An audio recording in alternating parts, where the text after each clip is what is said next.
Olá, gente, muito bom dia. Hoje, dia 8 de fevereiro de 2026, e o calendário rola rapidamente. Daqui a pouco a gente está chegando em dezembro mais uma vez. Saúde a todos com paz, uma alegria podermos começar a semana nesse domingo abençoado, primeiro dia da semana, para juntos estarmos nos dedicando à palavra, ao cumprimento dela. E hoje venho com meus queridos amigos, pastor João Silveira, que está aqui à minha esquerda. Muito bom dia, meu querido bispo. Bom dia. E bom dia a você que está do outro lado a nos ouvir. Senti saudade de estar com vocês no domingo passado, né, por circunstâncias. Mas hoje estamos aqui para celebrar com vocês mais esse domingo maravilhoso e também comentar sobre a palavra de Deus, aquilo que o Espírito Santo nos trouxer ao coração e à mente, para que a gente leve ao coração de vocês, né? Muito bem. Também minha querida amiga Loide Nogueira. Como vai, querida? Bem-vinda. Obrigada, bispo. Bom dia, pastor João. Bom dia a você, Bom dia. Diogo. Bom dia, querido. Estou muito bem, né? Foi uma noite muito agradável, né? Em família, orando por aqueles que estão enfermos. Eu estou com minha mãe nesse momento enferma, minha segunda mãe, né? Uhum. E nesse momento é um momento assim delicado, que nós também estamos dando muita atenção nesse momento a ela, que requer cuidados. Sim. E você que está aí, ore por nós, né? Que a palavra de Deus, o nosso querido Paulo, ele sempre coloca que devemos orar uns pelos outros, né? Então, continue orando. As suas orações sempre serão bem-vindas. Muito bem, gente. Nós estamos nos dedicando, nesse momento, à leitura e ao comentário da carta de Tiago. E tem sido um aprendizado muito legal. Semana passada nós iniciamos a leitura e o comentário do texto, e hoje nós vamos dar continuidade. Nós já estamos aqui no capítulo 2, que é um capítulo repleto de boas informações, a partir do versículo 14. É o texto que nos cabe ler e comentar nessa semana, né? Pelo desenrolar da carta, pelo escrito de Tiago, eu gostaria que essa carta ocupasse metade do Novo Testamento. Eu não posso crer que um homem comum tenha tanta informação, tenha tanta expressão como Tiago, e o que nos parece é tão pouco, a carta é tão pequena, mas Tiago vai de uma ponta a outra, Tiago vai até de escutar, de ouvir o que se diz, e Tiago está descendo agora para a assistência ao necessitado, a partir do versículo que vamos ler. Ou seja, não é possível que um homem tenha na cabeça, um homem desprovido da presença do Espírito Santo na sua vida, tenha na cabeça tantas informações preciosas como Tiago, e tanto cuidado, tanta doutrina para passar à igreja quanto Tiago passa nessa curta carta dele, né? Sim, a instrução de Tiago, ela é muito precisa. A gente está comentando, assim que a gente iniciou a carta, que essa epístola foi a última epístola a ser inserida no cânon, porque ela gerava muita tensão, né? Política, inclusive, né? Política. Gerava uma tensão muito grande. Houve uma relutância para que ela fosse inserida, mas, felizmente, inseriram ela no cânon e a gente tem aqui acesso a esse texto maravilhoso, né? Posso fazer uma confissão? Sim. É que no aprendizado religioso que eu tive desde a infância, eu tive dificuldade de entender que as obras faziam parte da salvação da vida cristã. Porque o que me foi ensinado me parece que era só aceitar Jesus e ir para o céu, e os outros aqui não tinham muita importância. Depois de muito tempo eu fui quebrado para entender, na verdade, que não vale a pena uma fé, não vale a pena um cuidado, não vale a pena um cumprimento religioso, se de fato não existir ação no outro, porque é exatamente isso, aquela parábola que eu estava contando para vocês agora, é quando diz amai-vos uns aos outros, né? Sim. E a obra, a assistência à necessidade do outro é a demonstração do amor que está em nós. Sim. João, é que a fé sem obra, a gente vai ver isso já já, a fé sem obras é uma fé platônica, contemplativa, está mais do lado do espírito religioso, do que do espírito cristão. do que do ensino de Jesus, né? Então, Tiago ele vai descer ao nível da prática. Não é que outros apóstolos também não tenham dito isso, mas Tiago é muito mais pontual quando ele gera esse texto que é clássico, né? A fé sem obras é morta. Isso é clássico, todo mundo está na ponta da língua, né? Porque entendemos que é como amor. O amor não pode se conter a um discurso, ele precisa encarnar a prática, tanto quanto a fé. A fé não pode ser sustentada num discurso, ela é imprópria para o discurso sem que ela esteja encarnada na prática, porque perde o sentido. É como amar por palavras, também perde o sentido. Seria como um sino que badala, um sino que badala, como diz Paulo, né? Então, é necessário a encarnação daquilo que cremos. Tem que vazar para as nossas atividades, né? Para os nossos relacionamentos, para a nossa vida. Mas vamos lá, vamos tomar aqui o texto do verso 14, que a gente já chega lá. Amigos, vocês acham que chegarão a algum lugar apenas ouvindo, sem partirem para a prática? Falar sobre fé prova que alguém tem fé? Por exemplo, se você encontra um velho amigo desempregado e em situação difícil e vendo suas lutas, você diz: meu amigo, Deus o ajude, seja abençoado. E depois vai embora, sem nem lhe oferecer nada. Aonde isso leva? Não é óbvio que falar de Deus sem atitude coerente não tem o mínimo sentido? Já posso até ouvir um de vocês concordando. Parece bom. Você toma conta da fé e eu cuido das obras. Epa, vamos devagar. Vocês não podem mostrar obras separadas da fé, assim como não posso mostrar minha fé separada das obras. Fé e obras, obras e fé encaixam-se como uma luva. Muito bem, vamos dar uma paradinha aqui. Olha aqui como está tão claro para nós que não há coerência entre uma vida de fé e uma vida sem obras. Não tem coerência, porque elas se encaixam como a mão encaixa-se na luva. Assim é a prática da fé. A fé sempre vai me remeter, ou ela deve sempre me remeter, a enxergar o outro que eu estou vendo, né? Ele usa aqui, nessa versão, a figura de um amigo desempregado. Ele vê o amigo desempregado, mas não o enxerga, não é capaz de discernir a dificuldade que ele está passando. Ele tem um discurso bonito da fé. Seja abençoado, né?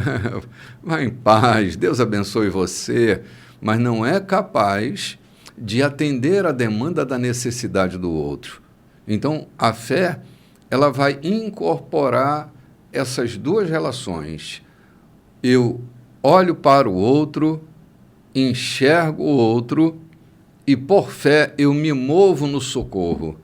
Esse socorro será fundamental para que a minha fé tenha consolidação. Senão, ela não tem qualquer tipo de sentido no que diz respeito à fé cristã, né? Lendo esse texto aqui, comentando com a minha esposa, eu estava dizendo para ela que a maior hipocrisia que nós, os cristãos, cometemos é quando vemos alguém em dificuldade e dizemos: eu vou orar por ti. Ele está com fome. Deus não é um garçom que vai levar a comida para o outro na mesa. Somos nós quem temos que levar. Deus não é um banqueiro que vai levar dinheiro para cobrir a necessidade, para comprar a comida para os filhos que estão com fome. Somos nós quem temos que fazer. Orar para que Deus dê comida a quem tem fome é uma pura hipocrisia. É uma farsa. Porque ele disse: dá-lhe voz de comer. Então não é o Deus quem tem que sustentar quem está com fome. Ele nos dá o suprimento e nós temos que sustentar de fato. Quando você diz assim, ele olha e não enxerga, eu fico lembrando do véu no rosto de Moisés. Via-se um véu, por ali estava a glória ou não estava a glória? Muitas vezes vê-se apenas uma capa religiosa sobre alguém, sobre um pastor, sobre um crente que prega bem, que fala em línguas, que aplica mistérios, mas ninguém sabe se por trás daquele véu tem, na verdade, uma glória ou se a glória já desvaneceu. Se aquele véu está cobrindo apenas uma face que já não existe mais. Ou se está tão firme, tão consistente, que a gente não pode ver. Mas Tiago desnuda isso aqui, tira tudo, saca fora e diz: você precisa olhar e enxergar o outro na sua necessidade. Sim. Não é Deus quem vai levar comida para ninguém na casa de ninguém. Acabemos com essa nossa hipocrisia de dizer: eu vou orar por ti. Alguém está passando fome, está desempregado, eu vou orar por ti, se em vez de eu sair procurando entre os meus amigos uma vaga de emprego para ele. E enquanto isso necessita, eu reparti o meu pão com ele.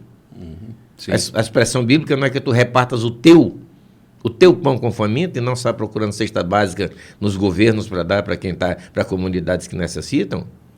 A expressão bíblica é que tu repartas o teu pão. Não é que tu está procurando cesta básica para suprir a necessidade de alguém. É que tu tenhas no coração o sentimento de que o teu pão é precioso para o outro, muito mais do que a cesta básica que tu levas. Sim. Para Tiago, a fé, a ação é a manifestação da fé, né? Isso. É a manifestação, é muito interessante isso. Eu tenho fé e essa fé me causa, né? Eu vou lá, eu vou fazer disso uma vida de coerência com aquilo que eu creio, né? Tiago, ele diz que essa fé faz eu produzir ações. Sim. É justamente isso, Lloyd. Eu acho que, teoricamente, todos nós entendemos e concordamos. A questão é que ser ouvinte e não praticante, porque nós estamos dentro desse contexto, né? Nós estamos dentro desse contexto. Nós até concordamos com Tiago, mas se aliar ao que ele está dizendo aplicar é outro caminho. Isso, né? Sim. Porque, assim, é muito confortável a condição do rebanho, às vezes, né? Só que a fé, ela ultrapassa o limite do rebanho. Ela vai para além, ela vai para outros pastos, né? Se a minha fé, ela é essa fé que me coloca dentro, né, do cerco congregacional, eu não enxergo mais nada do lado de fora, essa fé está sendo deteriorada todo dia, porque todo o caminho da fé cristã vai nos empurrar para aquele triângulo equilátero. Ama a Deus sobre todas as coisas e ao próximo como a ti mesmo. Se eu tenho uma relação de amor para com Deus, a relação imediata é que eu preciso ter uma relação de amor comigo e amor com o próximo. Se esse triângulo ele não acontecer, se o caminho desses vetores não forem concluídos, eu vou ter uma figura inconclusa. A fé que me leva a Deus é a mesma fé que me leva a mim, que me remete a mim e que me remete ao próximo. A fé é pacificadora, ela gera paz em nós. A nossa relação com Deus produz essa pacificação da minha alma, eu me reconcilio comigo e me reconcilio com o outro. Então, ter uma fé que a única coisa que eu tenho é um altar de acesso a Deus, não é a fé cristã. Pode ser a fé de alguém, mas não é a fé cristã. A fé cristã me leva a amar a Deus, amar a mim e amar ao próximo. E amor ao próximo tem que estar encarnado. Eu preciso me importar com o outro. Quando o Tiago diz aqui que a fé sem obras é morta ou não tem validade nenhuma, eu estou lembrando aqui, eu estive algum tempo atrás em Tucuruí e vi aquela enormidade de usina que foi feita lá. Uma obra, uma mega obra. Então, há tanta coisa que você se assusta. Quem não é acostumado com grandes coisas se assusta, né? E ver as linhas que passam, partindo de lá, daquelas turbinas, as linhas que passam, e que vêm chegar até nós aqui em São Luís e pelos interiores, essa linha está passando lá. Mas para que serve tudo aquilo se na ponta de tudo isso não tem luz, não é usado? Não tem energia, né? Não é usada. Mesmo, a energia vem, mas ela não é usada. Ela chega aqui, ela para bem no poste ali, naquela torre, ela para ali. Ou seja, para se olhar, para ficar bonita. A fé contemplativa, é isso que Tiago fala? Uma fé contemplativa? Ou aquilo é feito, toda aquela estrutura é feita para que lá na ponta tem energia, que os moinhos rodem, que o liquidificador produza o suco, que a claridade aconteça a partir da luz. Então, do que nos serve preparar uma congregação, uma igreja bonita, ter trabalho, fazer reuniões, círculo de oração, oração todo dia, e tanto movimento. E na ponta os seus membros, os membros desta congregação não produzem nada, é apenas uma aglomeração. Diz o Rodrigo Silva, e eu acho isso muito importante, quando ele diz, eu me preocupo quando eu passo numa igreja, dia de domingo tem 500 crentes, eu volto lá, passo lá terça-feira, tem 500 crentes lá dentro, eu passo sexta-feira, tem 500 crentes lá dentro fazendo movimento. Eu me preocupo me perguntando, estão fazendo o quê? Estão fazendo o quê? Se eu não os vejo lá fora produzindo nada. É isso que Tiago está dizendo. Não adianta ter acúmulo de fé, como eu falei, acúmulo de energia gerada pela turbina, que é o grande movimento, o Espírito Santo gera essa turbina em nós, e quando chega bem aqui para ela ficar parada, a gente contemplar aquela zoadinha que vocês já perceberam no poste, que é a energia passando, e de lá não se capta nada para produzir luz em lugar nenhum? Não. A nossa fé deve produzir, na verdade, o efeito para que ela foi proposta. Tem outro aspecto também, João e Lloyd, que até essa semana nós estávamos comentando, pastor João, sobre um determinado amigo que você dizia, ele tem prosperado assim por causa do cuidado que ele tem com o outro.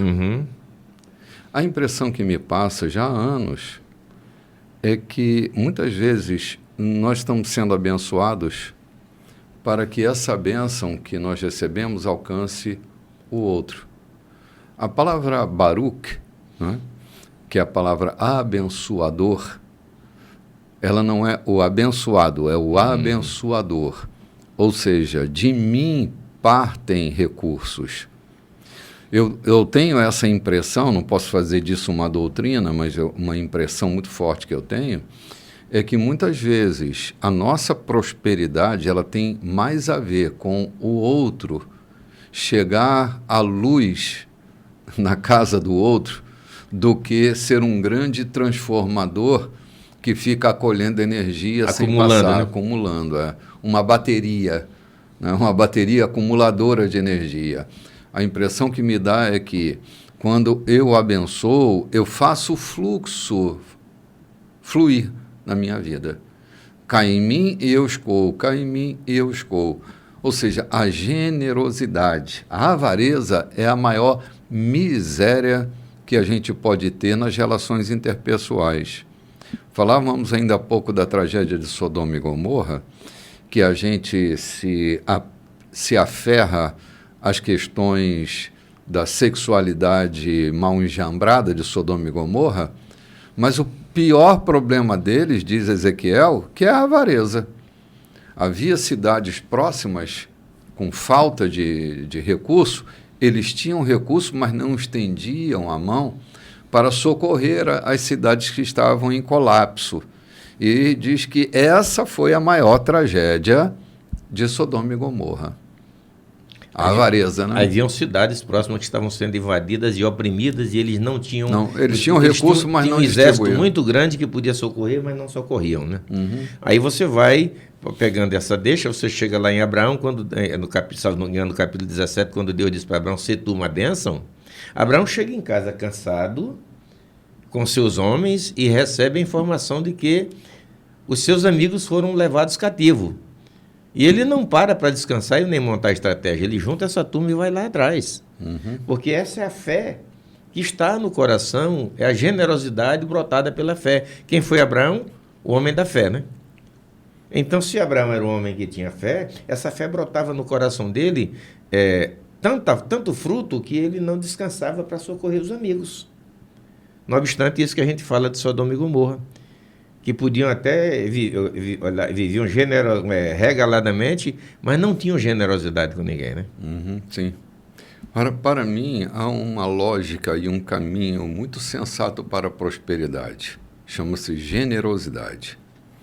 A generosidade, e eu tenho que estar sempre sondando o meu coração, porque às vezes eu atendo uma necessidade, não pela generosidade, mas pela necessidade que me agride. Né? É tipo dar presente de Natal para as crianças da rua, né, que reflete, na verdade, não é a minha generosidade muitas vezes, né, é a minha culpa social. A tua comiseração. Não faço nada o ano todo, mas chega no Natal eu quero mandar flores para o delegado, dar bom dia para o português da padaria, naquele dia de desencargo de consciência. A generosidade não está ligada ao desencargo de consciência, está na responsabilidade. Né? Então, a generosidade, na minha cabeça, ela abre o caminho da prosperidade. Quando Salomão diz que reter aquilo mais do que é justo, lhe será em pura perda. Olha o que Salomão está dizendo. A gente perde quando retém aquilo que vai além do justo. Há uma medida justa de retenção, porque eu tenho minhas próprias despesas pessoais, tenho minhas relações imediatas. Então, é justo essa retenção. Mas há uma retenção além do que é justo, onde eu deveria abençoar a vida de alguém e, por desculpas que eu dou, eu fecho os olhos e digo, Deus te abençoe. Deus te abençoe. Né? Deus te abençoe e não me desampare. Quando você diz a medida justa, eu fico lembrando, eu tenho uma porca, eu não posso dar a porca, eu preciso dar os leitões porque eu preciso ter a matriz para ficar abençoando os outros. Exatamente. Eu preciso estar com a matriz para abençoar. Então foi me dada aquela matriz para fazer isso. Sim. E aí eu pergunto, às vezes você fica perguntando, mas como não aparece ninguém? Eu até gostaria de ser generoso, mas não aparece ninguém. Meu Deus, que desculpa mais escapelada. Há sempre alguém que precisa ser do teu bom dia. O teu vizinho precisa até do teu bom dia. Eu fico lembrando, Deus me deu a graça de poder correr nessa direção. Eu estou em casa tranquilo, de repente alguém me manda um vídeo e diz, olha isso aqui. Eu não estava buscando, o vídeo chega na minha mão. E eu lembro aquilo que está em Eclesiastes, tudo que vier às mãos para fazer, faz conforme as tuas forças. E a gente vai continuando fazendo conforme as nossas forças. Não convém relatar aqui, porque a gente não vai fazer publicidade daquilo que Deus tem nos levado a fazer. Mas há sempre o necessitado, Jesus Cristo disse, os pobres sempre tentos convosco. Então, o necessitado de alguma coisa sempre está perto de ti. Basta que você atenda a oração que Eliseu fez para Geazi, né? Abra os olhos para que veja. João, meu avô, eu era garoto ainda, Lloyd, e ele sempre se aplicava em me ensinar coisas, né? E ele me mostrou o caminho da prosperidade. E ele dizia assim, meu filho, a lei da semeadura é uma lei fatal. Se você plantar, vai nascer. Não espere nascer de semente que você não planta, mas plantou, vai nascer. A lei da semeadura obedece a um critério.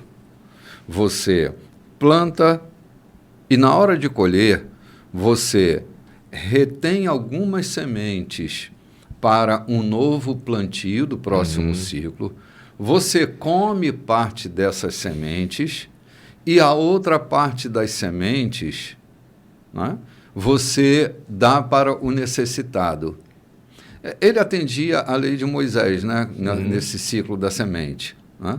Devolva a Deus o que é dele, a primeira coisa, né, a primícia, devolva a Deus o que é dele, retenha parte da semente para o próximo ciclo, tire a parte para você viver dela, comer dela, e a outra parte você tem que semear na vida de pessoas necessitadas, porque elas não têm força, elas não têm graça para prosperar, elas não têm inteligência para prosperar. E Deus elegeu você como abençoador para abençoar. Então, não esqueça, o ciclo da semente é esse. Devolva a Deus o que é dele, retenha a parte para o próximo ciclo, tire aquilo que você precisa e dê aos pobres. Se você fizer isso, você vai prosperar abundantemente. A 100 por 1. A 100 por 1. Então, é um caminho simples, mas eu quero comer toda a semente, nem para o próximo ciclo eu separo. Eu não quero dar para o pobre, deixa ali. Foi ali que Ruth se deu bem na vida, amigo, comendo as sementes que caíam no chão, não é não? O que ficava para trás, Ruth ia lá e a vida dela foi encontrada nessa generosidade de Boaz, né? Gente, a gente vai tomar um cafezinho e volta já já.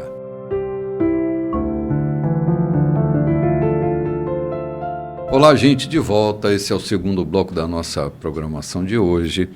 Estamos lendo e comentando o texto de Tiago. Já no capítulo 2, versículo 19, a gente vai fazer a leitura e comentar. Gente, quanta coisa boa Tiago objetivamente trata. Eu penso que Tiago, desde a primeira participação dele lá no Concílio de Jerusalém, quando ele havia assumido o episcopado de Jerusalém, seus comentários eram sempre muito precisos, né? Ele não dava rodeios. Você comentou isso semana passada, né, Luiz? Ele não dava rodeios, não ficava com muita conversa, ele era muito objetivo, sensível na escuta, até por isso ele fala, sejam tardios em falar, mas prontos para a escuta, né? Pronto para ouvir. É que Tiago, ao escutar o movimento da igreja, ele discerne coisas que precisam ser pontuadas para fundamentar o caráter da igreja. Por que é que a igreja é igreja? A gente está lendo em Tiago o sentido da igreja. Por que a igreja é a igreja? Porque a igreja é o corpo de Cristo e atua desta forma, né? Ele está falando sobre a forma da igreja atuar, para ela ser considerada igreja. Eu ouvia, muitos anos atrás, um pregador que ele dizia, se a igreja não muda os rumos da sua comunidade, ela perde o direito de ser chamada de igreja. Porque se ela está inserida numa comunidade, essa comunidade precisa ser contemplada pela ação da igreja. De alguma forma, a igreja precisa fazer diferença. Se hoje a igreja que nós congregamos desaparecesse, que repercussão isso teria na nossa comunidade? Eu fico aqui pensando com minha crítica pessoal, né? A comunidade poderia fazer uma festa porque a igreja não está mais ali, porque ela importunava a comunidade. Para outras, meu Deus, haveria um desespero, porque é a igreja que coloca em ordem as questões da comunidade. Então, pensemos bem e que na leitura de Tiago a gente reflita em que igreja nós estamos nos tornando, né? Se há relevância na nossa estada ali naquele lugar ou se não há relevância nenhuma, ela passa invisível no meio da comunidade, né?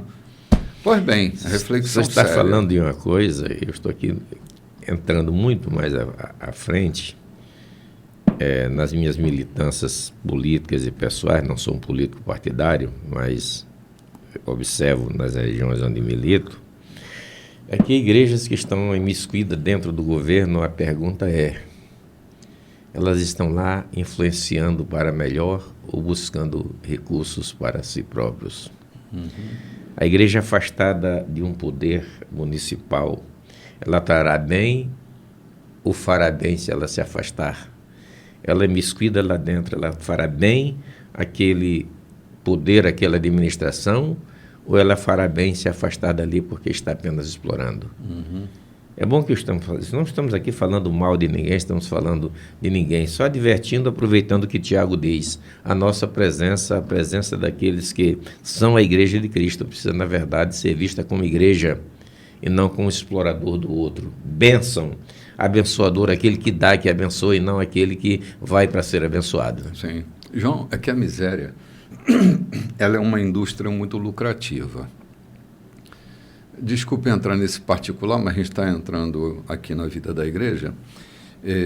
Eu recentemente ouvi de um missionário que atuava na região de Moçambique. Ele dizia que uma igreja só podia construir um templo de tijolo e reconhecida como igreja se ela tivesse um tanto de número de adeptos, né? De crentes que faziam parte daquela igreja. Era um número grande, não me lembro agora. E aí eu comecei a pensar, porque eu vi uns oportunistas pedindo dinheiro na internet para comprar palha, para fazer um templo de palha, né, capturando o olhar misericordioso de alguém, como se a pobreza daquela comunidade só desse a ele a condição de se fazer um templo de palha. Não era a condição da comunidade, era uma imposição do governo. Então, ele fazia-se de coitado para levantar recursos.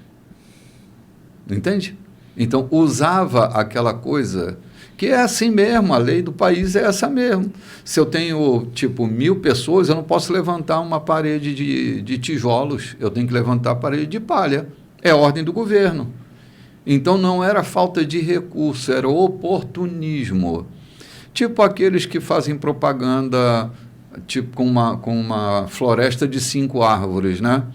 E vai pedir dinheiro, vai fazer um tour pelo planeta pedindo dinheiro para cuidar das crianças abandonadas. O cara, às vezes, tem 4, 5 crianças dentro daquele abrigo e fazendo propaganda, botando criança de tudo que é lá, de cima para baixo, de baixo para cima, de um lado para o outro. Tem 5 crianças, como se ele tivesse 50 crianças, para sensibilizar o coração do doador. Então, assim, há muita esperteza na miséria. Então, Tiago vai tratar na raiz do problema, levando-nos ao compromisso real com a necessidade real dos outros, né? Da gente não fechar os olhos, mas ficarmos atentos também para os oportunistas, que nessa hora eles não perdem tempo. Estava falando com o Lloyd off, enquanto passava no intervalo, de que a fé de muita gente é manifesta, que na verdade não é uma fé, porque aqueles que fazem obras não por fé, mas fazem por ganância. Aquilo que você acaba de dizer, né? Sim. Faz por ganância e não por fé. Mostra a sua aparente fé, que não tem nada de fé, mas simplesmente a ganância está exacerbada. Então planta porque quer colher a 100 por 1, não por conta da sua fé, não por conta da sua generosidade, mas por conta da sua ganância. Sim.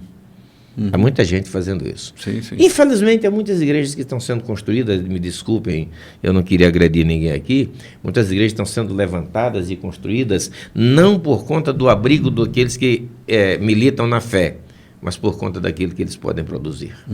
Sim. Podem oferir. Sim, sim. É verdade, é triste como o business vai chegando de alguma forma, né? O lobby vai chegando na igreja, isso é muito perigoso. Gente, estejamos atentos nos últimos dias, né? Porque muitos oportunistas se levantarão para defender bandeiras que não merecem o mínimo de respeito, né? Pois bem, nós já estamos aqui no verso 19 do capítulo 2 e nós vamos fazer a leitura e tecer o comentário sobre o texto. Eu os escuto dizer que acreditam no único Deus, mas vocês ficam de braços cruzados como se tivessem feito algo maravilhoso. Ótimo! Até os demônios fazem isso. Usem a cabeça. Separar fé e obras é afastar-se da vida. É um caminho de morte. Mas vamos dar só uma paradinha aqui. Meu Deus, é muito forte para eu ler, né, e fazer dentro de mim uma elaboração do que Tiago está dizendo, né? Separar a fé de obras é afastar-se da vida, é um caminho de morte. Ou seja, minha fé contemplativa não me leva a lugar nenhum, né? A invalidação dessa... É tipo... aquela coisa do marido que não vive a vida comum do lar, tem a sua oração interrompida. Pode fazer oração, mas ela está interrompida, porque não vive a vida comum do lar. Então, Tiago, ele gera uma questão muito prática da fé. né? Confronto, Para abrir né? os olhos, sejam espertos, né? Usem a cabeça, porque afastar a fé das obras é afastar-se da vida. Eu só queria dar essa pincelada aqui, porque está relacionado ao contexto anterior, né? Tiago diz que até os demônios creem, Claro, né? Mas não fazem nada. Ele faz uma expressão muito contundente. Crer, até demônio crê. Demônio E crê. crê. Tanto que quando o demônio levou Jesus ao pináculo do templo, tudo que ele estava falando era aquilo que ele cria, né? Está escrito a teu respeito, está escrito. Tudo aquilo ele sabia que era verdade e cria. Agora, o que há de vir? Ele também decora versículos, né? Pois é, e o que veio dali? O que veio dali? É o que Tiago está dizendo. Os demônios também creem. Qual é a diferença entre vocês e os demônios? Vocês creem, mas não têm atitude nenhuma. Que vocês creem que Deus pode socorrer aquele que está necessitado, você não tem atitude nenhuma. Qual é a diferença entre você e um demônio? O demônio também crê que Deus pode socorrê-lo, mas não vai em socorro dele. E você também. Ou seja, é muito contundente isso que Tiago está dizendo, comparando o cristão que diz que tem fé e não tem obra nenhuma, não tem misericórdia, não tem generosidade, e é o próprio demônio, né? Vamos lá, fala sobre Abraão agora, né? Abraão, nosso pai na fé, não fez a obra que Deus queria quando levou seu filho Isaque ao altar do sacrifício? Não é óbvio que fé e obras são inseparáveis? Não está claro que a fé se expressa nas obras e que as obras são obras da fé? Vejam esta frase das Escrituras. Abraão acreditou em Deus e foi declarado justo. Acreditar é uma ação. É como no futebol, acreditar na jogada. Foi essa fé em ação que fez Abraão ser chamado amigo de Deus. Não é evidente que a pessoa é justa aos olhos de Deus, não por causa de uma fé morta, mas pela fé que resulta em obras? Outro exemplo é Raabe, a prostituta de Jericó. O que contou no caso dela? Não foi esconder os espiões de Deus, ajudando-os a escapar? Não foi acreditar, aliado a fazer? Quando o corpo é separado do espírito, temos um cadáver. Tentem separar a fé das obras. O resultado será o mesmo, apenas um cadáver. Vixe, que pancada. Que pancada. Que pancada. Gente, é verdade que a obra feita não transforma ninguém. Mas eu não posso crer, João, num homem que tem fé e que não produz obra. A obra não está... Todo ser humano transformado pelo Espírito Santo, ele tem uma relação viva e ativa com a manifestação da obra que a fé produziu na vida dele. Quando ele diz que o corpo separado do espírito vira um cadáver e a fé separada da obra também gera um cadáver, eu fico pensando com muita dor, né, e muita agonia, como que às vezes a gente está lidando com cadáveres e não com gente viva. Porque a gente que não se importa, não importa a história que houve, não importa a condição que contempla, nada move o seu coração. Porque é Paulo que diz, né, que o coração move a mão. O coração move a mão. Então, se eu tenho um coração empedernido, né, petrificado, se eu tenho um coração duro, a minha mão não é movida. Logo, a fé que eu tenho, ela é inapropriada para a experiência da fé cristã. A fé cristã vai unir o coração com a mão. E não tem jeito. Será que essa diferença não está em a fé sem obras estar apenas na intelectualidade? Quando a fé que desce para as obras vai ao coração? Não foi isso que disse o escritor? Aquilo que a mente, os olhos não viram, os ouvidos não ouviram e nem desceu ao coração? Ou seja, É possível que tenhamos uma fé intelectualizada, que temos uma religião pura, imaculada, sejamos honestos. A semelhança daquele jovem que encontrou-se com Jesus, dizendo: eu tenho observado isso desde o princípio da minha vida, eu fui criado dentro dos melhores princípios religiosos, eu aprendi a fazer tudo isso, a cumprir os mandamentos, a seguir rigorosamente a lei, não há nada, mas é um vazio tão grande dentro de mim que eu não sei onde é que eu estou. Ou seja, fazendo tudo isso, é um vazio dentro de mim que eu não sei onde eu estou. Aí Jesus chama para as obras, que é exatamente a generosidade. E ele cai de lado e sucumbe, né? Uhum. Não tem, é um exemplo tão claro aqui do que Tiago está dizendo. Sim. Porque fazer obras, para mim, é fruto, ou aliás, fazer fé sem obras é fruto da intelectualidade e do desejo de fazer alguma coisa correta, sem, todavia, descer ao coração. Sim, sim. Esse exemplo, bispo, que o pastor João está dando, né, desse jovem que, nascido ali, né, num caminho de religiosidade, né, com toda a condição de fazer algo, mas aqui quando ele coloca a fé de Raabe, que foi aquela que creu de imediato, imediatamente já foi acrescentando, né? Ela creu e já foi o quê? Agindo, né? Aí ele fala dessa fé que o que foi que contou no caso dela? Não foi esconder os espiões de Deus? Né? Olha aqui essa fé. Né? Ela colocou a vida dela em risco. Eu queria um gancho exatamente isso. Nem o medo da morte tirou dela a obra que estava ali por conta da sua fé. Nem o medo da morte, porque, sem dúvida, ali era um ponto de encontro até de oficiais do governo, né? Talvez ali fosse o point da cidade. Era um point muito arriscado. Sobre o muro e tal, aquela coisa toda, era um point, era um bar. E ela, arriscando a sua própria vida, creu nisso e tomou atitude. Ela não apenas creu, ela tomou atitude. A demonstração da sua fé levou ela a se tornar protagonista da vida do Cordeiro.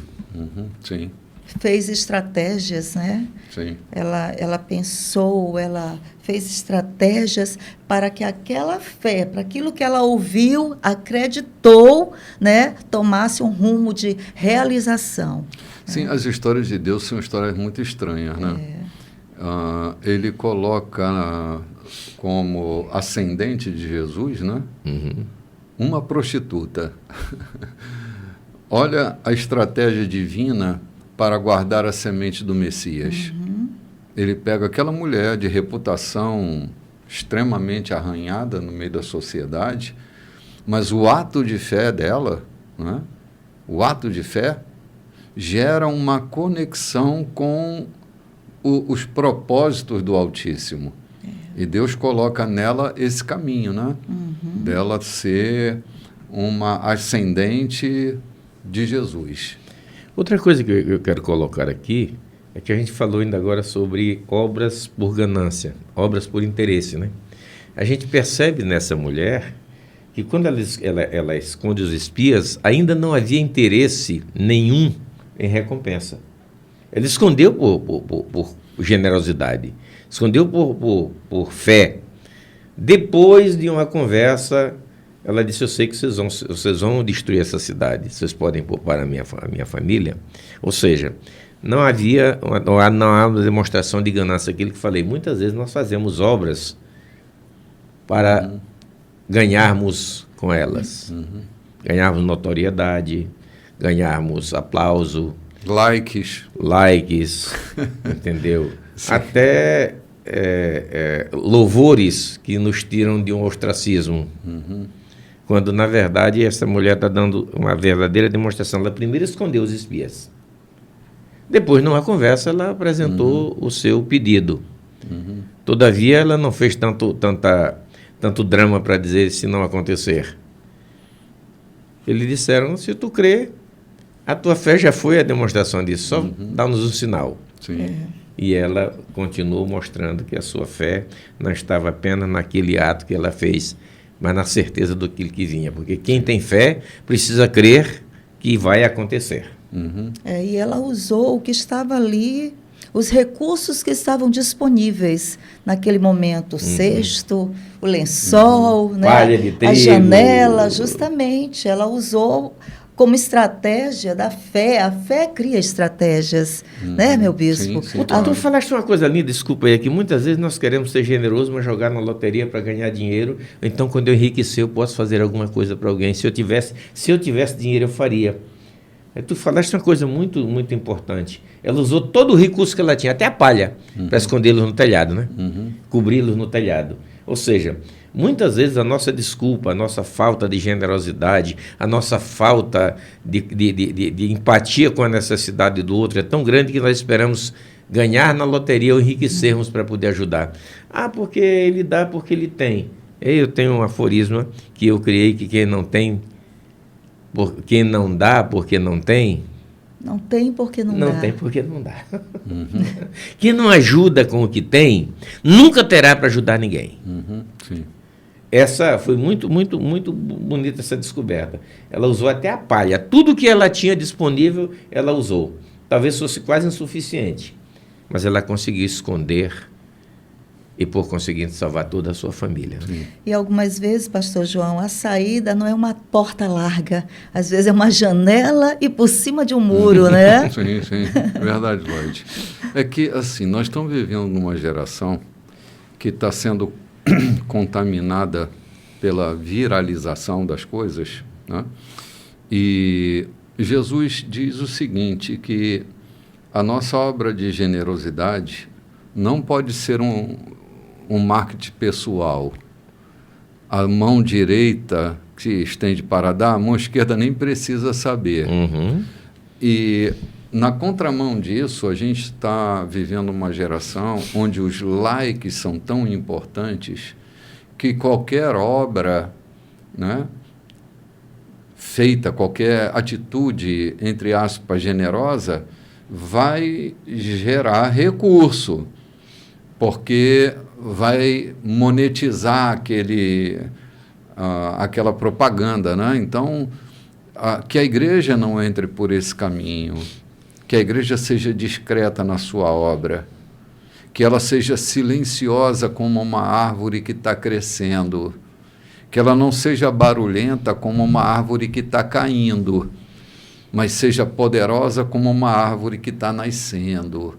Ela vai crescendo sem fazer barulho. A igreja de Raabe é uma igreja silenciosa, silenciosa, né? Guarda segredos, sabe Uhum. conduzir o projeto de uma maneira sábia Sim. e atenciosa, e abre aquele projeto, abre e sai do silêncio para aqueles que realmente têm credibilidade Sim. e sabem como operar. Sim, né? sim. Eu hoje estou meio cabreiro, como diz lá na Baixada, com uma série de pastores, de obreiros que estão na mídia social, mudando o seu estilo de pregação normal, o seu estilo de vida para gerar um material atrativo, talvez em busca da monetização e não em busca de anunciar um evangelho genuíno. Sim.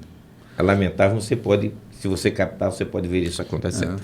Ou a monetização ou a popularização, né? Em busca da viralização. Então, a gente tem evitado, né, bastante nas nossas redes sociais, para a gente não ficar divulgando nelas as obras que nós fazemos como igreja na vida das pessoas. Porque, para nós seguir o que Jesus recomenda, né, que silenciosamente as coisas devem ser feitas, que a gente não deve estar fazendo propaganda pessoal ou da própria comunidade. Se Deus leva você a fazer um investimento na vida de alguém, de uma família, cara, faça isso silenciosamente. Não precisa estar tocando trombeta, porque essa trombeta, primeiro, pega muito mal. Quem está ouvindo faz logo sua crítica. E depois, isso não gera nada.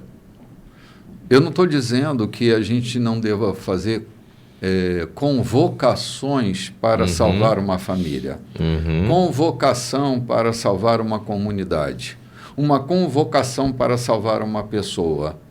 Mas essa convocação não pode servir de material de divulgação. É diferente, não é? É diferente e a gente precisa entender essa diferença. Se a gente levantar uma oferta especial para abençoar uma família, isso é uma convocação. Mas isso não pode ser viralizado. Não pode ser naquele dia que a família vai receber aquela bênção, se tirar fotografia, se postar nas redes sociais, porque senão não tem absolutamente sentido nenhum. Recebeu os louvores daqui. Já recebeu os louvores daqui e fica tranquilo, vai dormir. Faz um bochecho de pimenta. Vai virar um cadáver. Gente, a gente vai dar uma interrompida aqui para um intervalo comercial e a gente volta já já.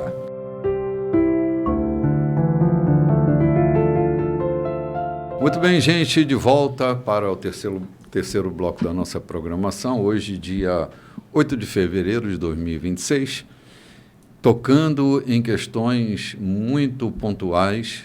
Tiago segue orientando sobre a vida e aquilo que se diz na vida, né? Aquilo que se fala dela, nela, para ela, contra ela. Que se faz, né?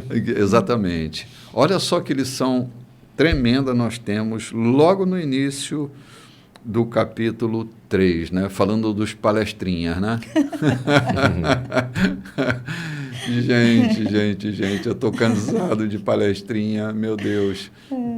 É muito ruim. Assim, a introdução da introdução aqui. Cara, assumir um tom professoral é sempre muito perigoso, porque carregar essa tarefa de ensinar as pessoas é uma tarefa de extrema responsabilidade. Então, posturar-me como professor dos professores é sempre um perigo da ridicularização, porque como nós não somos perfeitos, nossa imperfeição aparece junto também, né? E ele vai dar uma orientação para essa questão de quem gosta de professorar, que precisa ter muito cuidado, ter conteúdo, né, ter argumento. A gente, se não tiver muito cuidado, a gente se perde no argumento e acaba usando a força do convencimento. Nossa tarefa não é convencer ninguém de coisa nenhuma, mas expor com clareza o caminho da vida. Quem pegou, pegou. Quem não pegou, não pegou. Quem beijou, beijou, né? Quem não beijou, não beija mais. Então, a gente tem que ter leveza no argumento, singeleza, para que as coisas do reino de Deus sejam mantidas sobre essa proteção da singeleza, da pureza. Então, vamos lá. Olha, o texto vai responder por si, né? Capítulo 3, né, Loide? Isso, capítulo 3. Não se apressem em querer ensinar, meus amigos. Ensinar é muita responsabilidade. Professores e mestres são muito respeitados porque se exige muito deles. E nenhum de nós é perfeitamente qualificado para esta tarefa. Erramos quase toda vez que abrimos a boca. Se você achar alguém que não falha ao abrir a boca, está aí uma pessoa perfeita, com total controle da vida. Opa, está aqui. Total controle da vida. É que o pastor João estava dizendo, João. A questão aqui é a vida, né? Porque abrir a boca fora de hora pode custar a nossa vida, né? Pode custar a nossa vida.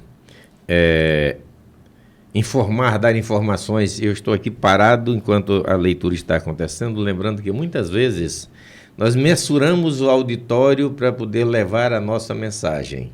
Em vez de buscarmos conhecimento aprofundado para abrirmos a nossa boca e dizer aquilo que é real e não aquilo que conjecturamos, nós mensuramos o ambiente e as pessoas com quem estamos lidando, e aí então vamos buscar coisas simples, e não só simples, mas supérfluas, para tentar ensinar.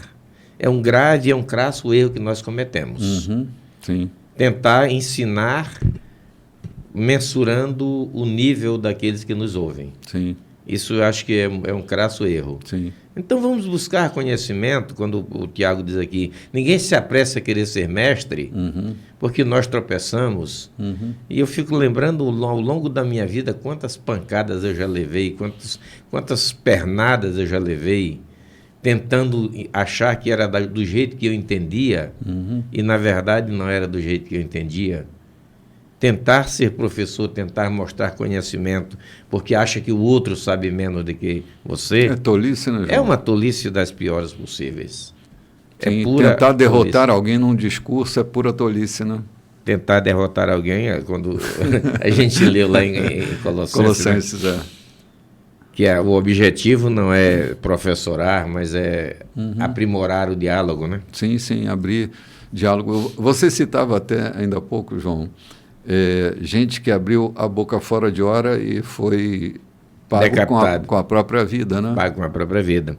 Só no episódio da morte de Saul foram 2 mortos, porque tentaram, aqui o Tiago vai falar mais da língua, há pessoas que se apressam em falar aquilo que não deve. Tem tanta avidez por falar. Lembra quando Joabe disse para aquele rapaz, não vá dar, não, eu quero dar notícia da morte de Saul para Davi. Não vá, de Absalão, não vá, eu quero dar essa notícia. Ou seja, a sua avidez por abrir a sua boca estava tão grande que não deu tempo. Mal ele acaba de dar notícia, Davi manda decapitá-lo. Olha que loucura, né? Mal ele acaba de dar notícia. Joabe lutou com ele, não faça isso. Deixa que a notícia chegue cuidadosamente diante do rei. Não porque eu tenho que informar, porque ele já está livre desse perseguidor, desse perturbador, essa coisa toda. Não vá. Mas ele queria porque queria ir. E aí chegou diante de Davi. Davi ouviu a informação e mandou decapitá-lo. Sim. Aconteceu com o outro já mais tarde, antes disso, também quando chegou inventando que ele tinha morto Saul, né? Sim. Para Davi também manda decapitá-lo. Ou seja, dar informações que não são precisas e que não há tanto interesse. Às vezes a informação é até precisa, mas não há interesse na comunidade. Às vezes eu tenho informação tão bela, tão agradável para mim, mas não é de agrado para a comunidade. Eu tenho uma mensagem tão linda que eu aprendi na Bíblia, mas não é de interesse de aplicação na igreja. Então que ela seja para mim, para a minha vida, e não para um público que às vezes estou simplesmente jogando fabricar uma mensagem, folha ao vento, né? Sim. Há coisas que Deus fala para nós que é para nós. E, assim, eu acho que é uma mania de pregador de que ler a Bíblia para criar uma mensagem, né? Eu leio a Bíblia para gerar uma mensagem. Eu não leio a palavra para que ela me edifique, ela me construa. Eu estou sempre atrás de uma novidade para pregar. Esse tipo de conduta sempre é muito perigosa, né? Abrir a boca para tentar ensinar, né? Volto a repetir, ensinar nasce da palavra signo, né? Marca. Ensignar, era assim que primitivamente o verbo ensinar era escrito, né? Tinha um Gzinho mudo, que era de signo. Ensignar é deixar uma marca. É a proposta para um professor, que ele tem a função de ensignar o aluno na matéria que ele está habilitado para fazê-lo, né? Deixar uma marca. Então, que a gente seja abundante nas boas novas do Evangelho. Divulgue abundantemente as boas novas. Agora, quando tiver que dar uma notícia, tenha cuidado, porque você pode estar dando a notícia para a pessoa errada, na hora errada, e aí o risco é muito grande de você criar uma confusão e não simplesmente trazer a informação, né? Divulgue o Evangelho, mas lembre-se do que disse Agostinho, né? Se preciso... exatamente. Use a voz. Use o texto, o vocábulo, use o texto. Se preciso, use o vocábulo. Use as palavras. Se não for, pregue com sua própria vida, né? Com a sua ação, com a sua atitude, como já disse Tiago antes, né? Mostre a sua fé pelo que você faz e não pelo que você diz, né? Sim. Tiago está dizendo que a vida é controlada pela boca, né? Pelo que se diz. Muita gente tem arrumado confusão sobre confusão porque não tem o cuidado de governar a vida pelo que diz. E vive de confusão em confusão, de crise em crise. Isso é muito perigoso e é preciso abrir os nossos olhos. Gente, não é falar o que pensa, é pensar no que fala. Essa é a lógica. Pelo menos para mim, essa é a lógica. A gente não deve se orgulhar porque fala o que está pensando, mas pensa o que vai dizer. Pensa que vai falar. Pensa antes de falar. Ao invés de falar sem pensar, pensa antes de falar. Porque isso pode poupá-lo, né? Meu avô sempre me repetia um texto de Salomão, esse eu guardei. Ele diz: quem cala sua boca conserva a sua alma. Quem cala sua boca conserva a sua alma. Então, que a gente esteja mais atento, né? Esse também é um método que ele está colocando aqui de um professor, de um mestre. Sim. Ele está falando aqui que os mestres, são muito respeitados porque se exige muito deles, se exige essa concentração, né? Sim. Se existe aprofundamento, essa escuta, porque Tiago era esse homem que tinha uma escuta atenta, né? Ele não tinha pressa no falar. Aqui ele fala um pouco dele também, né, pastor João? Aqui ele fala da experiência dele, ele coloca aqui, mestres e professores são muito respeitados, porque se exige muito deles e nenhum de nós é perfeitamente qualificado para esta tarefa. Ou seja, não tenha pressa no teu ensino, te aprofunda. Primeiramente, ganha uma argumentação, um alicerce seguro, né? Não te apressa em colocar aquilo que está no teu vislumbre, no teu canal de admiração, né? Ou aquilo que você apressadamente, né, aprendeu. Eu aprendi isso hoje, peraí, eu preciso aqui fazer já uma live, ou pedir, pastor, deixa eu aqui dar o meu testemunho, que isso aqui vale a pena a igreja aprender. E muitas vezes é apenas uma fumaça. Né? Tiago está falando Sim, sim. até de experiência com seus próprios companheiros. Lembra quando Jesus está falando do seu martírio, do que ia acontecer com ele, contando tudo o que ia acontecer, e apressadamente Pedro sai com uma repreensão? Lembra disso? Tiago está usando exatamente isso. Exatamente. Aquela repreensão de Pedro, a gente pouco cuida dela, mas deve ter sido muito dolorosa para ele. Aquela repreensão, Pedro, que era aquele altivo, aquele homem que estava sempre perto, estava sempre ali, de repente recebe uma repreensão chamando de Satanás. Não o próprio Pedro de Satanás, mas uma voz satânica ali. Aquilo deve ter sido muito dolorido para Pedro.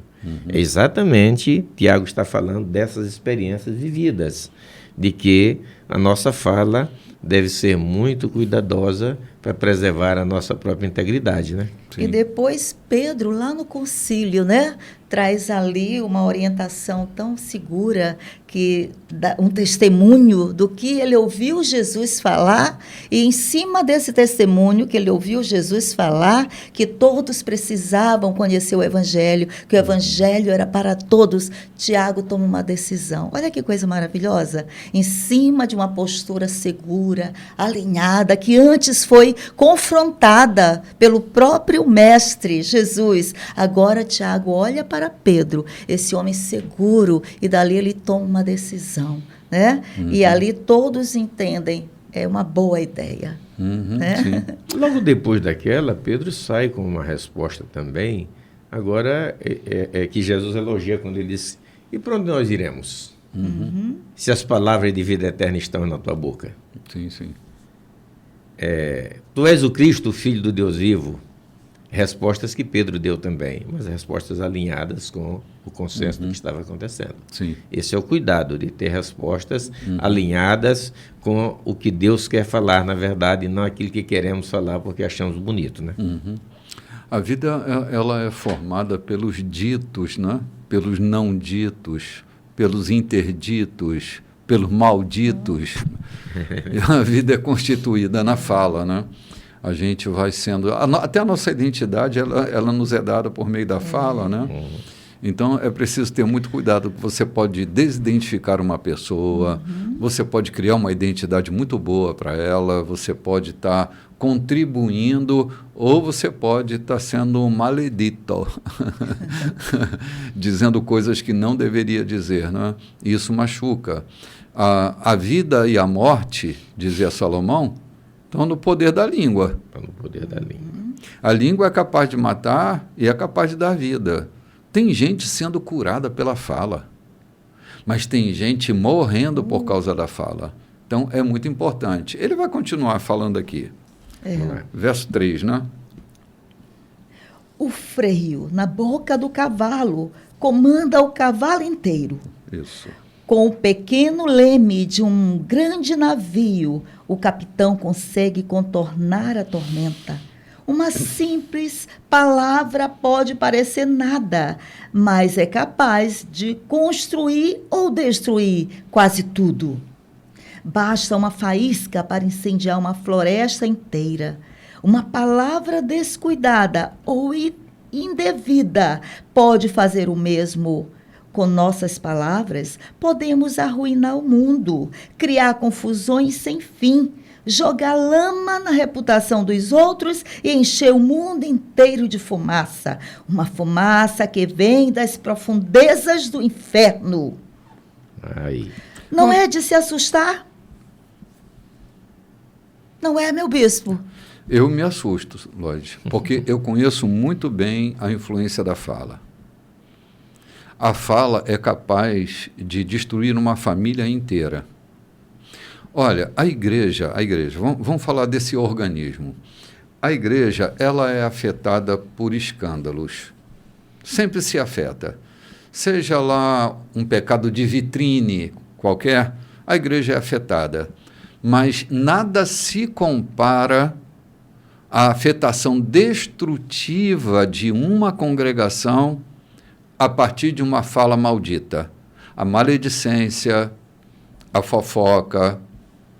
Isso é terrível. A fofoca destrói mais uma igreja do que qualquer outro pecado que você possa imaginar. Eu, particularmente, eu estou pastoreando há 40 anos, arredondando aqui. Eu nunca vi na minha vida alguém ser disciplinado pela fofoca. Já vi por um monte de coisa. Em nome da moral da igreja, muitas imoralidades eu vi acontecer. Mas nunca vi um fofoqueiro ser disciplinado. Não estou dizendo que nunca houve, eu estou dizendo que eu nunca assisti.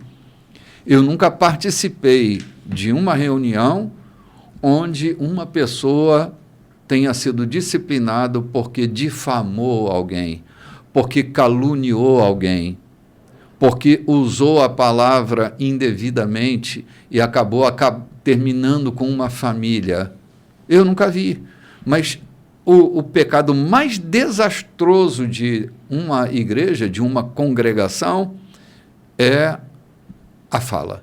Uma fala maldita arruína completamente uma comunidade inteira. Bispo, é lamentável, mas é real. A gente começou no capítulo 2, lendo sobre as obras provenientes da fé. Uhum. Eu creio que está atrelado aqui o comportamento da língua também em relação à fé, porque quem se propõe a fazer fofoca, a fazer maledicência da vida alheia, é porque a sua fé está intelectualizada, a sua obra não condiz nas boas obras. As suas atitudes não condizem nas boas obras, porque falar maledicência de vida alheia, fazer fofoca, inodoar a vida alheia, é como, às vezes, é tão sutil. E eu vivi muito no interior, sei muito disso, arruma a palha, deixa tudo prontinho só para o outro chegar e riscar o fósforo. Uhum. Quem foi o culpado? Foi quem riscou o fósforo, quem fez toda a palha, preparou toda a fogueira só para ser incendiada. Uhum. Lamentavelmente, pessoas que se prestam a fazer isso, não estou dizendo que há no meio nosso, no meio de quem quer que seja, mas sempre eles existiram.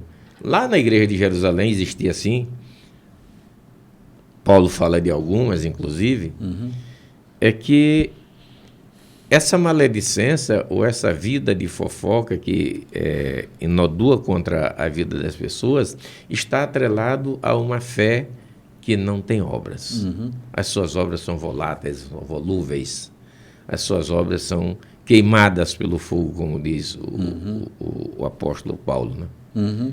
João, o tal diabo nunca anunciou a volta de Jesus, mas anuncia segredos dos outros com a maior facilidade. Uhum. Nunca anunciou o poder do nome de Jesus, mas está sempre anunciando aquilo que supõe que está acontecendo, mesmo quando não está acontecendo. Então, isso é um perigo, isso me assusta. Você me pergunta aí, que é uma pergunta de Tiago, isso me assusta terrivelmente, porque eu sei como as pessoas são contaminadas. Minha irmã, como foi que o pecado entrou no mundo? Não foi por causa de uma conversa? E uma conversa sigilosa, era só 2 pessoas, só 2 indivíduos. Só 2 indivíduos. E uma conversa fiada. Não foi isso que Deus disse? Não foi isso que Deus disse. Não era aquilo. A distorção, né? Uma conversa com distorções. O pecado entra no mundo aí, nesse momento. Vamos voltar para a questão de ouvir.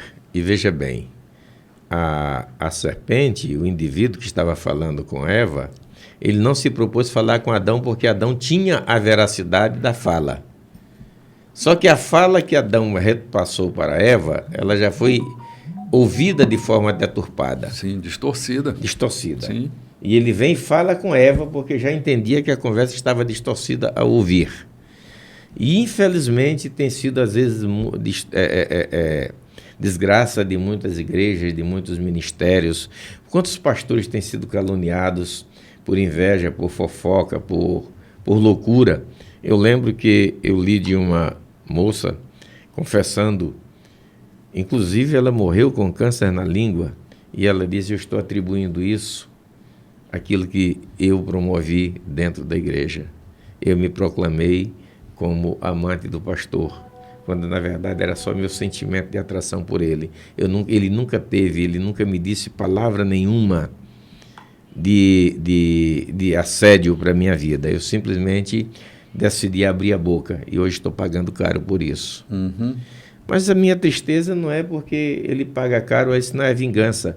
É que foram 2 que pagaram caro, ela pela calúnia que fez e ele pela calúnia que levou, né? Uhum. Então, se você pode e você deve não caluniar, não usar a sua língua para maldizer ninguém, para amaldiçoar ninguém, para depor contra ninguém, faça isso, porque você evita a sua alma da desgraça e é daquele que você caluniou, né? Evita a desgraça da sua alma e daquele que você caluniou. João, mas é isso mesmo, é a tua e a do outro. É. Evita a tragédia. Evita a tragédia. Assim, a sabedoria é tão simples como o Tiago coloca aqui esses 3 exemplos, né? Que nos causa impacto, né? Quando ele coloca aqui o freio na boca do cavalo, comanda o cavalo inteiro. Pastor João, o senhor que entende muito bem, eu não entendo direito, mas eu entendo assim, como ele diz, o freio na boca do cavalo comanda o cavalo inteiro, gente. Sim. Sabe o que quer dizer isso, Loide? É incômodo, é dolorido e às vezes sangra. Uhum. Às vezes sangra. Não é colocado na superfície da cara do cavalo, é dentro da boca e é uma ferradura, exatamente para domá-lo, sangra. O que o Tiago está querendo dizer? Mesmo que sangre, mas faça um exercício que mesmo que venha a sangrar, para que você freie o seu corpo de... Uhum. Eu já vi animais que, por falta de freio, capotaram e morreram. Uhum. Lembro de um amigo que corria um cavalo e ele freou o cavalo, que ele encostou o focinho no peito, mas a sua carreira foi tão grande que ele passou por cima do animal, caiu e morreu.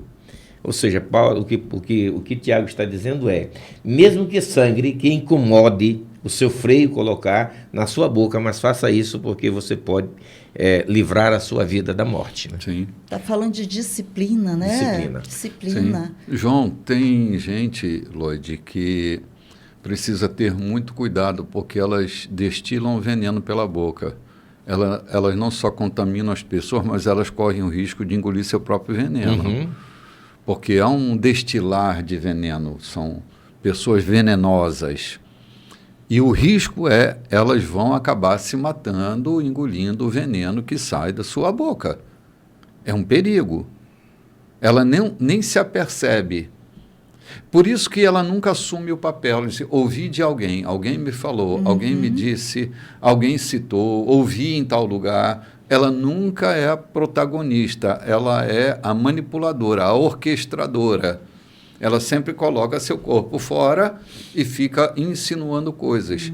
Isso é um perigo. Uma hora dessa ela engole o veneno e morre pelo próprio veneno da sua boca. Né? Sério, sério, sério. É muito sério. A língua é veneno de cobra. Uma assassina cruel. Vamos lá, Lloyd, vamos voltar ao texto aí. Está fechando. Não assusta, né? Não é de assustar?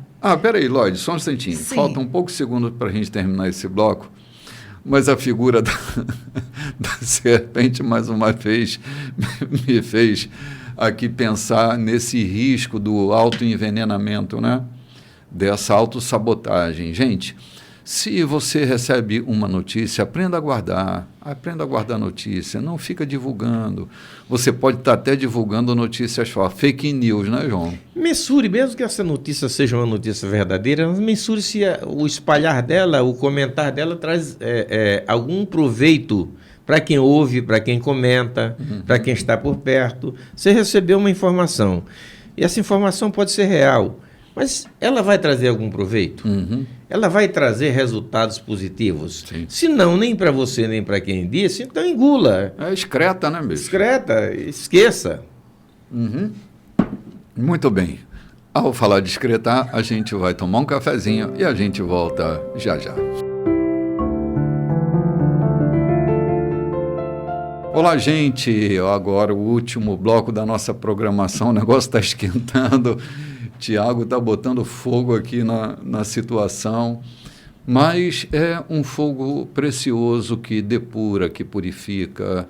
Ele está fazendo colocações muito assertivas com relação ao nosso convívio comunitário, né?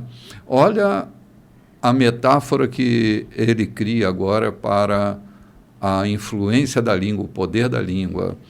Não é de se assustar, nós terminamos assim o bloco, né, passado. Eu me assusto muito, me assusto severamente. Mas olha o que ele diz. Vamos lá, Lloyd, verso 7. Podemos domar uma onça, mas não podemos domar a língua. Ninguém nunca fez isso. A língua é veneno de cobra, uma assassina cruel. Com a língua, bendizemos a Deus, nosso Pai. Com a mesma língua, amaldiçoamos homens e mulheres feitos à imagem de Deus. Palavrões, maldições, elogios e bênçãos saem todos da mesma boca. Amigos, assim não dá. Já viram uma fonte dar água pura num dia e água imprópria no outro? Um pé de manga produz maracujá? Uma laranjeira pode dar banana? É claro que não dá para tirar um copo de água pura de uma poça de lama. Eita, lá. Isso me remete muito diretamente a Salomão. E Jesus até repete, né, essa palavra de Salomão, que é o interior da gente, né? A boca fala do que o coração está cheio. Quer conhecer uma pessoa? Deixa ela falar. É o caminho mais curto, João. Ainda que ela seja muito habilidosa, haverá furos, né? Haverá furos nessa fala. E pelos furos da fala, você acaba conhecendo a pessoa que está ali palestrando, né? Então, a boca fala do que o coração está cheio. Se você deixar uma pessoa falar, ela vai se revelar pelo conteúdo que ela tem.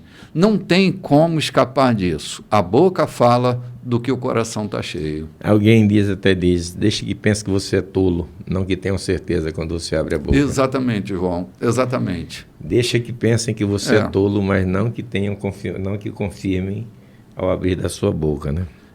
Verdade. É a fonte, é o que está lá dentro. Mas veja que tudo que Paulo e o Tiago está falando aqui está sincronizado. Tiago vem falando da fé, da obra da fé, que também isso aqui não está desatrelado. A obra da fala vem de um coração que tem fé, que tem pureza, que tem, na verdade, não uma religião, uma religiosidade. Eu não posso crer. O que Tiago diz aqui? Que da mesma fonte não pode sair água salgada e água doce. Não tem como, não há coerência nenhuma.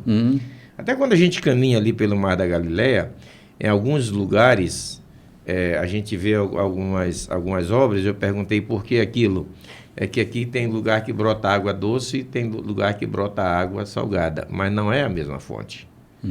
É em pontos diferentes, apesar de ser na margem do lago, mas em pontos diferentes. Água doce e água salgada não brotam da mesma fonte. É o que Tiago está dizendo, bendizer a Deus, glorificar a Deus, amanhecer glorificando a Deus e xingando o filho, na mesma manhã, é incoerente para uma vida cristã. Sim. Não tem coerência nenhuma, mas infelizmente acontece. Isso acontece quando nós queremos ter a mente dominada pela uma religião e o coração solto por nossa conta. É possível acontecer sim. Dá glória a Deus porque o dia amanheceu e xingar o filho porque te contradisse de manhã cedo. Sim. Tiago está dizendo que isso aqui não combina. É preciso que tenhamos sincronia na nossa vida. Revelarmos, na verdade, quem somos, o que está no nosso coração pelo que dizemos. Sim. João, eu era criança, Loide. Eu era criança. E tinha uma vizinha da casa onde eu morava, que ela era uma crente, uma dirigente do ciclo de oração. Uma mulher respeitada, profetiza. Mas, dentro de casa, dava para se escutar. Eu era vizinho. Eu era criança. A gente escutava os palavrões de piores naipes. Xingando o marido, xingando o filho, xingando outros vizinhos. Ela tinha uma boca muito carregada de palavras obscenas. Mas, quando ela saía de casa, ela colocava aquela maquiagem, o véu, para esconder a glória que não tinha. E chegava na igreja, ela sustentava uma imagem de uma mulher consagrada, mansa, serena, mas Deus sabe o que acontecia dentro da casa dela.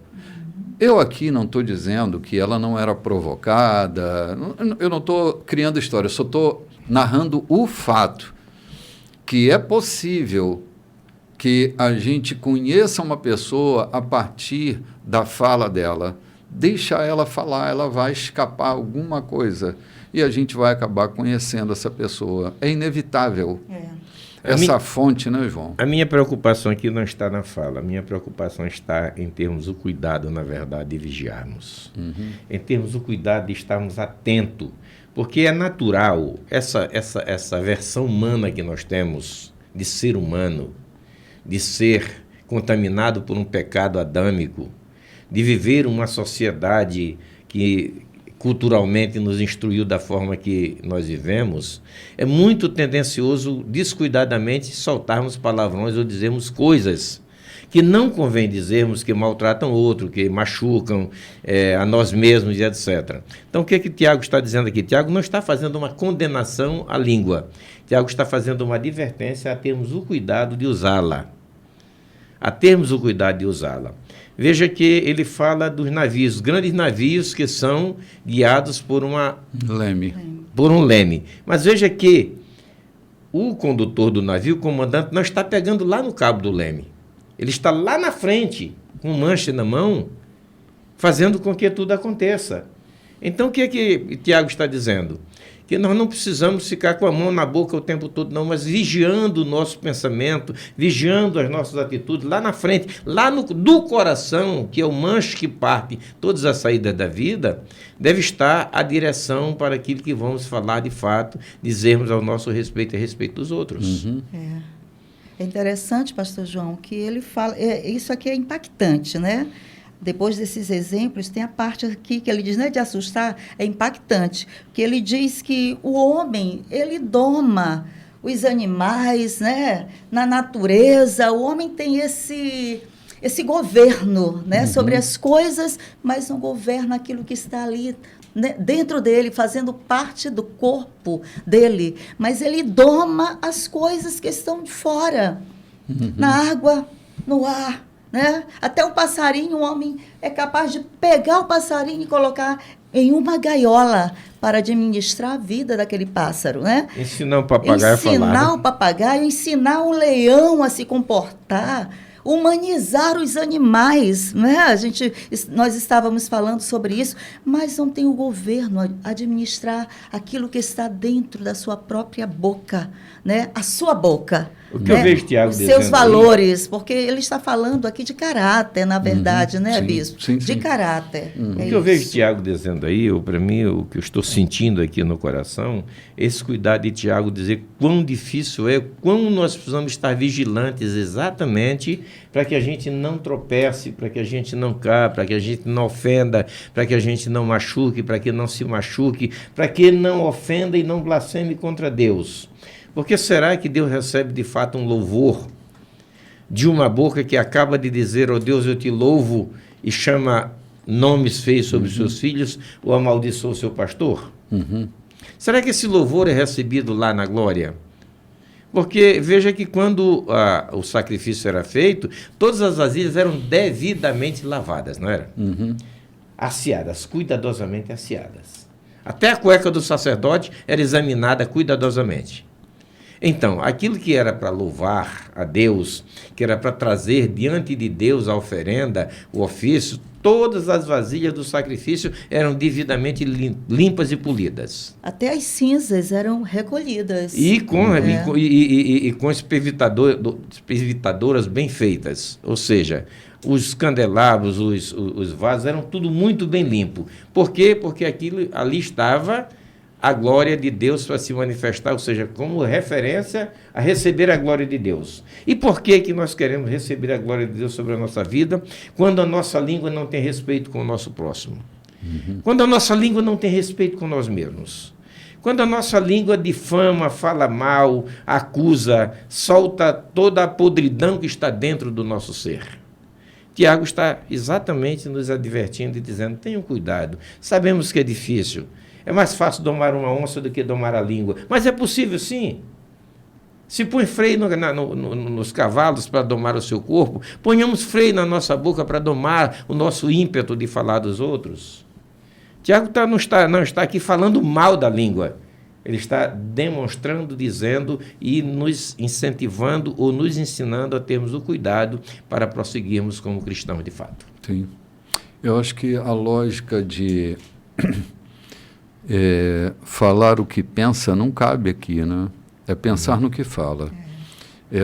É mais do que um trocadilho isso, é um fato de como a estrutura social deve ser mantida, né? Se nós nos tornarmos pessoas que pensam no que falam, nós evitaremos muitas tensões. Seremos como o comandante dessa embarcação, que segura firme no timão e é capaz de manobrar o leme que está lá atrás, que proporcionalmente é tão pequeno diante do tamanho da embarcação, mas o habilidoso comandante da embarcação é capaz de, segurando no timão, guiar essa embarcação. É por isso que ele diz que a vida é governada pelas coisas que se diz. Quer governar a vida? Aprenda a dizer coisas. As coisas que edificam, as coisas que fazem a vida ir para frente. Quantos acidentes de percurso estão relacionados a um leme que não se controlou? Né? A uma bimba de cigarro que caiu naquela palha seca. Então, assim, são pequenas medidas que podem arrancar a gente de uma tragédia. Porque depois de incendiada aquela floresta, meu amigo, haja bombeiro para apagar esse fogo. Eu vou para um lado espiritual, que a gente não cogita isso, porque religiosamente a gente não acredita, é que há muitas falas sobre os nossos filhos que recaem sobre eles no futuro. Sim, palavras de autoridade. Há muitas falas que nós proferimos sobre os nossos filhos que recaem sobre eles. Você é um tolo. Você não aprende nada. E ele vai terminar não aprendendo.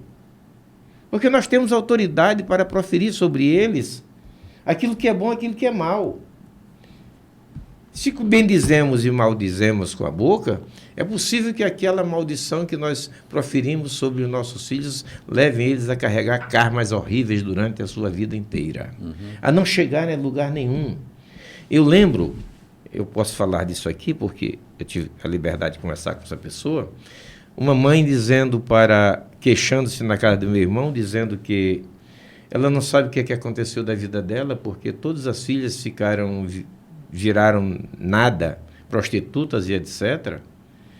E isso vai chegando uma das filhas delas e diz, e a culpa é da senhora, que a senhora nunca nos disse você será uma doutora, você será alguém na vida, sempre você nos amaldiçoou e hoje caiu a maldição sobre todas nós. A filha disse isso para a mãe e a gente estava ouvindo isso. Então, se com a boca podemos bem dizer ou maldizer, use-a da forma melhor para abençoar o seu filho, para dizer coisas boas, para falar coisas boas a respeito deles, porque está na nossa boca o poder da morte e da vida, né? Sim. João, com toda a tecnologia hoje, a bananeira enxertada não vai produzir laranja. Não vai produzir laranja. São naturezas completamente diferentes, distintas, né? E vamos lá, vamos avançar mais um pouquinho, Lloyd. Verso 13 agora, né? Quer ser considerado sábio? Quer ter reputação de quem entende? Esse é o caminho. Aprenda a viver. Escute a sabedoria. Viva com humildade. O que conta é como você vive, não o que você fala. Ambição de espírito não é sabedoria. Sair dizendo que é sábio não é sabedoria. Torcer a verdade para parecer sábio não é sabedoria. Está longe da verdadeira sabedoria. É pura malandragem. Ixi. É diabólico. Lembrem-se, sempre que tentarem parecer melhores que os outros ou se aproveitar dos outros, tudo dará errado e todos terminarão pulando na garganta do outro. Eita lá. Olha aí. Esperteza não é sabedoria, né, Lloyd? Pura É malandragem. malandragem. É pura malandragem. Cara, o poder de manipular que algumas pessoas têm nos dá a impressão de que essa pessoa é sábia. E não é, malandra. É oportunista. Distorce a verdade, mas essa habilidade de distorcer a verdade é esperteza, não é sabedoria. Que a gente saiba dar nomes àquilo que está acontecendo. O fato de você não saber nominar as coisas vai fazer com que você viva uma vida confusa. Cara, ele dá o caminho, bispo, né? Auto-engano. Sim. É. Ele dá o caminho para uma vida boa. E o caminho é simples, não tem que complicar nada, né? A simplicidade é o caminho, João. Me permitam ler 3 versículos na versão que eu tenho à mão, porque me chamou muita atenção. Versículo 16, 14, 15, 16. Mas se tendes amarga inveja, sentimento contencioso em vosso coração, e vos glorieis, nem mintais.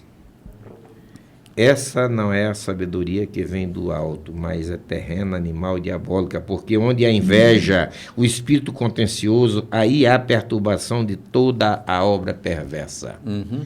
Eu tenho lutado, eu tenho tentado entender a inveja e descobri que a inveja é um dos piores males. A inveja é mãe de tantos outros males. A inveja é mãe de tantos outros males, da maledicência. Quando alguém tem inveja de alguém, ele inventa qualquer coisa para amaldiçoá-lo, para deprimir a sua imagem, para diminuir a sua imagem.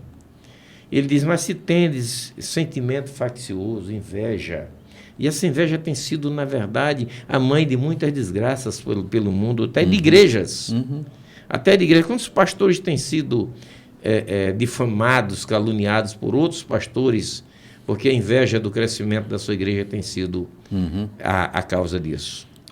João, deixa eu Fique à vontade. contribuir aqui. É só fazendo uma diferenciação entre cobiça e inveja. A cobiça, ela também é um grande problema, porque ela me leva a desejar o que você tem. A inveja, Diferente disso é desejar que você não tenha O que eu não tenho. o que eu não tenho. Então, tu não pode ter. Não é desejar o que você tem, isso é cobiça, que é um perigo, é um pecado. Uhum. Mas a inveja é não desejar que você tenha. Tipo, já que eu não tenho, tu não deve ter também. E isso faz com que as pessoas queiram destruir umas às outras, como o texto está falando aqui. Quando consegue possuir aquilo que eu não tenho, eu tento destruir. Exatamente. Eu comprei um carro novo e você não tem um carro igual ao meu, você vai e começa a botar o defeito naquela marca que não vale a pena. Ou então começa a dizer que eu adquiri aquilo com dinheiro lavado. Isso é dinheiro ilícito. Dinheiro ilícito, dinheiro lavado, mas também trabalha para o governo, ganha dinheiro do governo ilicitamente, etc. Isso é inveja. E ele está dizendo aqui, todo sentimento faccioso, amargas invejas, sentimento contencioso em vosso coração, não vos glorieis, não mentais contra a verdade. Não é a sabedoria que vem do alto, mas essa é terrena e diabólica. Sim. 2 tipos de sabedoria, ele cita aqui, né? A humana, a terrena, a diabólica e a que vem do alto. Sim. E ele faz a diferença de Porque cada onde uma. a inveja, o espírito contencioso, aí há perturbação de toda a obra perversa. Sim. Há uma sabedoria humana e diabólica que a gente pode dar outro nome, que é a esperteza. Esperteza. Vamos nominá-la direito. Né? Isso é esperteza. É. A verdadeira sabedoria, que é a sabedoria, a falsa não é sabedoria, É esperteza. é esperteza. Esperteza e sabedoria. E sabedoria. O que ele fala de falsa sabedoria não é sabedoria, é esperteza, é malandragem, ela é diabólica, ela entra no campo daquilo que é satânico, da perversão, da crueldade, Da não é? distorção. Da distorção. No versículo 17 ele faz realmente a descrição da sabedoria que vem do alto, a verdadeira sabedoria, que ela é pacífica, ela é pura, ela é moderada, é tratável, é cheia de misericórdia, é de bons frutos, Tem bom senso. não tem parcialidade, não tem hipocrisia. Ou seja, aí ele faz a descrição. Quando um coração realmente tem esse comportamento, é um coração onde habita o Espírito Divino. Quando não, pode haver uma religiosidade, mas o Espírito Divino não está lá. Porque não pode brotar. No mesmo coração não pode habitar o Espírito de Deus e o Espírito do diabo. Não pode habitar o Espírito Santo e a maledicência, a loucura, a inveja, etc. É preciso que tenhamos o devido cuidado de deixar, de jogar para fora tudo isso, para que o Espírito Santo habite de fato nos nossos corações. Sim. João, eu ganhei uma caneta, isso há 30 e poucos anos atrás, uma caneta Montblanc. Caramba, eu fiquei eufórico com uma caneta cara pra caramba, né? Não era da minha alçada. E quem me deu não disse a origem. Mas não passou muito tempo, ela começou a descascar. Maria. Aí eu voltei ao cara, porque, pô, ele tinha que trocar, né? Tinha a garantia. Eu disse, cara, aquela caneta que você me deu está descascando, cara, vamos levar para garantia. Ele falou assim, eu comprei no camelô. Eu comprei no camelô. Eu estava com uma Montblanc falsa. Quantas crenças se compram no camelô, viu? Quantas vidas João. espirituais estão compradas nos camelôs da vida, viu? Sim, verdade. Quantas vidas cristãs estão sendo compradas nos camelôs da A vida? minha legítima E bique. depois ela começa a marear, começa a enferrujar. E a gente imagina, aquele cara era tão santo, era tão crente, aquele pastor pregava tão bonito, agora degringolou a vida dele, e tudo foi comprado no camelô.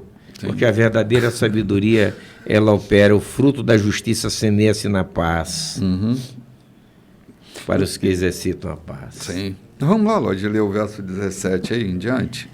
A verdadeira sabedoria que vem de Deus começa com uma vida santa e é vista no relacionamento com o próximo. Olha aí. É cheia de gentileza, bom senso, misericórdia e é pra lá de abençoada. Não muda com o tempo, instável e não tem duas caras. Essa sabedoria se confirma na vida comunitária.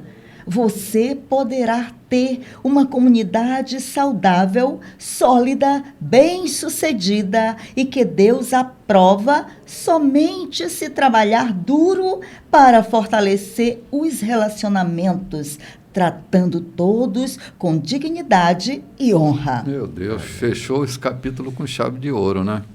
João, quer ver sabedoria? Ela vai se manifestar nos relacionamentos. Relacionamento Não tem jeito. Há uma descrição que alguém disse que é conhecer o marido na enfermidade da esposa. Quer conhecer a esposa na dificuldade financeira do marido. E os irmãos se conhecem na partilha da herança. Sim, exatamente. João, tem um texto que eu postei no meu Instagram ontem que me fez refletir bastante. O altar expõe o dom, mas a mesa revela o caráter. Às vezes a gente, sem a mesa, a gente não tem acesso ao caráter. A gente tem acesso ao dom, porque está exposto, né? Está exposto, está na vitrine. O que eu vejo? O dom. Mas quando eu sento à mesa, o caráter é revelado. Porque o relacionamento... É o relacionamento. Cara, o reino de Deus está presente nos relacionamentos. Cá está a presença de Deus, a graça de Deus e o que Jesus nos ensinou para a vida. Está falando da mesa, é tão simples. Até na hora de tirar o pedaço da comida que está no prato revela o caráter de quem está como contigo. Eu mexo a comida no meu prato, não é? Gente, bom domingo para vocês. Terminamos o programa de hoje. Forte abraço a todos vocês. E não esqueça que no próximo domingo é o nosso café colheita. Esteja conosco. Um abraço. Shalom.